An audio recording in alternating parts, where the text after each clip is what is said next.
Hey cookie friends, Julia Usher here. I'm back with another tutorial. This one is a reincarnation of some in-person classes I did in 2023.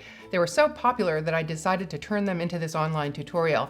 With this tutorial, you'll make these gorgeous dimensional textured cookies that you see in front of me.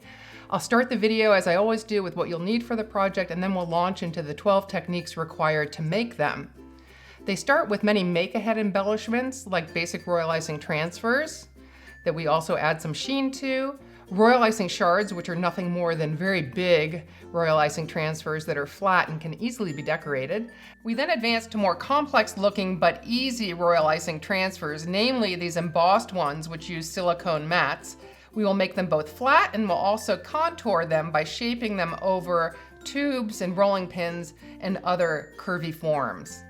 Then we'll move on to molded cookies. I like to make these 2 to 3 days ahead, but they are one of my go-to embellishments because they're so gorgeous. Once those molded cookies are baked and cooled, we'll highlight the relief by spraying them with edible luster. Then I'll do something similar with the embossed royal icing transfers. I'll be shading them with brown food coloring to kind of antique them. I'll apply a similar antiquing effect to the edge of the cookie as well. Now let's talk about that cookie. It's been airbrushed and stenciled with a precision control technique to get into those tight areas. I'll also be showing you how to rubber stamp it. Both techniques can be applied to the same cookie for added interest and detail.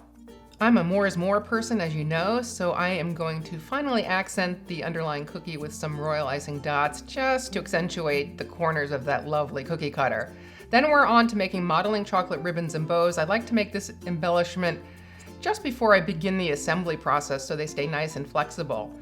And last but not least, we'll turn to piecework assembly, which is nothing more than putting these pieces together with thick royal icing glue to create this richly layered effect.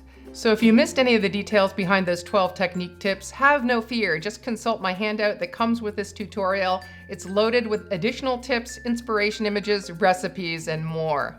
Whether you choose to replicate my cookies just as shown in this tutorial or to create designs of your own, my hope is that you walk away with a keen understanding of those 12 techniques so you can create tantalizing texture on all of your cookies going forward. I hope you enjoy this tutorial. Until the next one, live sweetly.